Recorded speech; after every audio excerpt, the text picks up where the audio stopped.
Assalamualaikum warahmatullahi wabarakatuh. Perkenalkan, nama Nadia Syadela, nomor pokok mahasiswa S1B021062 dari kelas B dengan guru pembimbing Bapak Wisman MPD. Dengan video ini saya akan menjelaskan tentang pidato dan presentasi ilmiah. Yang pertama yaitu hakikat pidato. Pidato adalah pengungkapan pikiran dalam bentuk kata-kata yang ditujukan kepada orang banyak untuk menyatakan selamat, menyambut kedatangan tamu, memperingatkan hari-hari besar tertentu, dan berbagai bentuk kegiatan lainnya. B. Metode pidato. Saat berpidato ada beberapa metode yang bisa digunakan, antara lain 1. Impromptu, yaitu suatu metode pidato yang dilakukan secara langsung atau spontanitas tanpa adanya persiapan terlebih dahulu. 2. Memoritas, yaitu metode berpidato dengan cara menghafalkan naskah teks pidato terlebih dahulu. 3. Naskah, metode berpidato dengan cara membacakan teks yang telah dipersiapkan pada saat berpidato. 4. Ekstemporan, yaitu metode berpidato dengan terlebih dahulu menyiapkan konsep pidato secara garis besar dengan membuat catatan kecil. C. Jenis pidato. 1. Pidato pembukaan, 2. Pidato pengarahan, 3. Pidato sambutan, 4. Pidato peresmian, 5. Pidato laporan, 6. Pidato pertanggungjawaban. D. Etika dalam berpidato. Hal yang tak kalah penting harus kita ketahui sebelum berpidato ialah etika berpidato. Dalam berpidato tentu sebiasanya kita harus dapat beradaptasi serta membedakan siapa yang menjadi audiens kita saat berpidato. E. Kriteria pidato yang baik. Kriteria berpidato. 1. Isi pidato yang akan disampaikan memiliki kesesuaian dengan kegiatan atau acara yang berlangsung. 2. Isinya bersifat menggugah serta dapat bermanfaat bagi para pendengar pidato tersebut. 3. Isi pidatonya tidak menimbulkan pertentangan. 4. Isinya benar, objektif, dan jelas.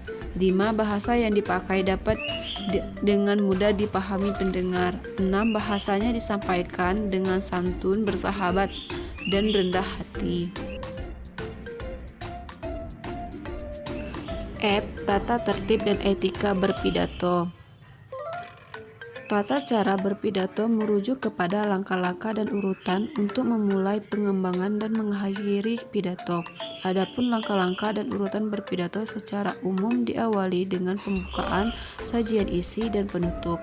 Sementara itu, etika berpidato merujuk kepada nilai-nilai kepatutan yang perlu diperhatikan dan dijunjung ketika seorang berpidato. Ketika berpidato, kita tidak boleh menyinggung perasaan orang lain. Sebaliknya, berupaya untuk menghargai dan membangun optimis bagi pendengarnya. G. Penulisan naskah pidato. Membuat teks pidato yang baik dan benar memanglah tak semudah mengarang kisah cinta. Ada banyak hal yang perlu diperhatikan mengenai kerangka yang baik yang sesuai dengan kaidah. Selain itu, jika sudah selesai dari membuat teks pidato, mengenai isi juga harus enak dibaca. Antara paragraf yang satu dengan yang lainnya masih berkaitan atau tidak menyeleweng.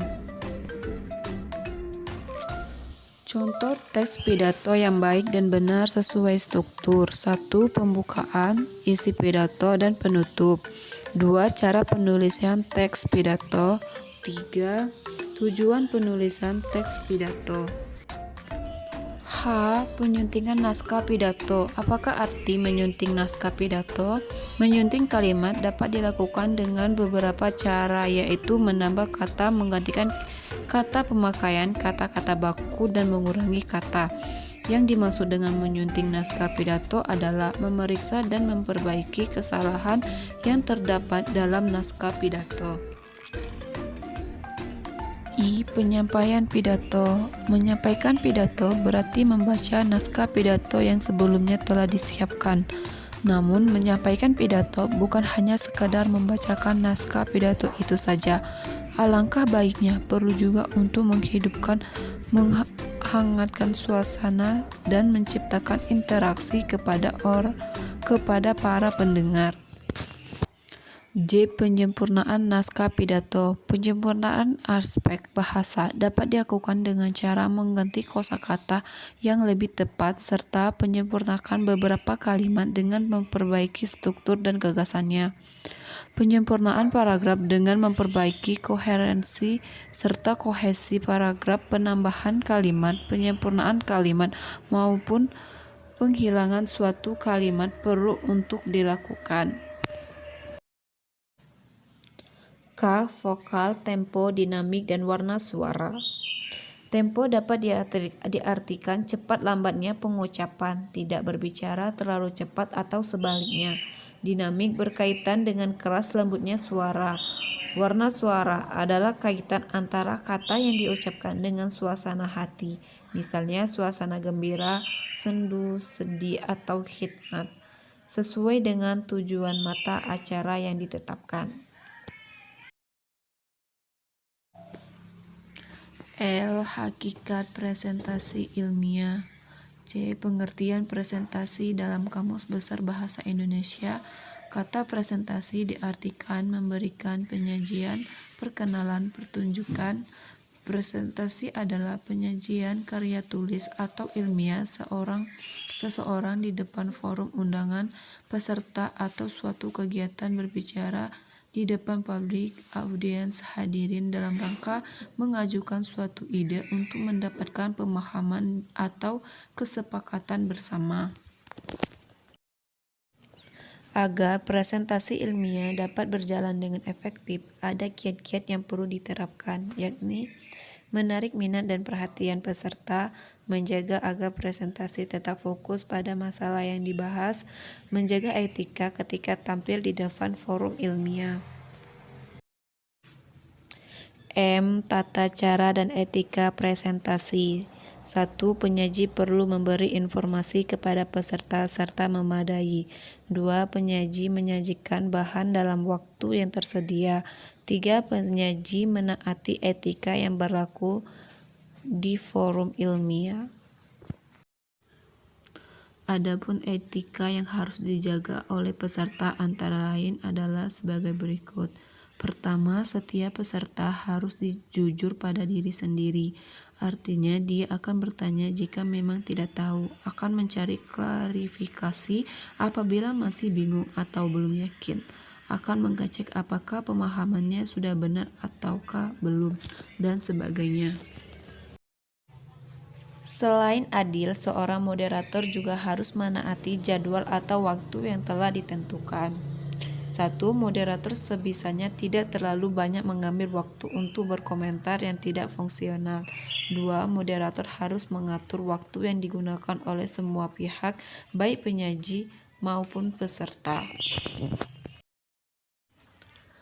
N. Penyiapan bahasa presentasi dalam era teknologi informasi. Presentasi ilmiah dengan memakai multimedia sudah menjadi kebutuhan karena beberapa alasan. 1. Presentasi akan menjadi menarik karena penyaji dapat membuat manuver dalam memvariasi teknik penyajian bahan termasuk melalui animasi.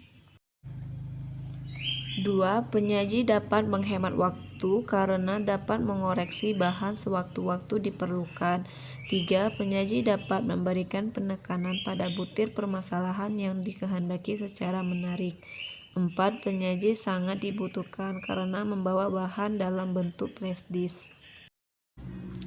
5. Bahan presentasi dapat sangat ringkas sehingga membantu peserta menangkap esensi bahan yang dibahas. 6. Peserta dapat langsung mengopi file presentasi yang diperlukan.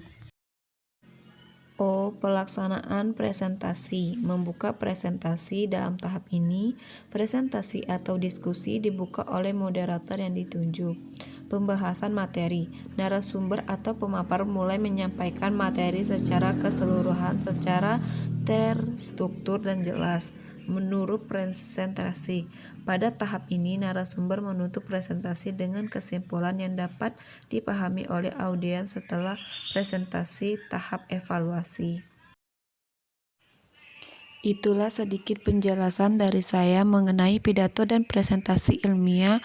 Semoga dapat bermanfaat bagi kita semua. Sekian dari saya. Wassalamualaikum warahmatullahi wabarakatuh.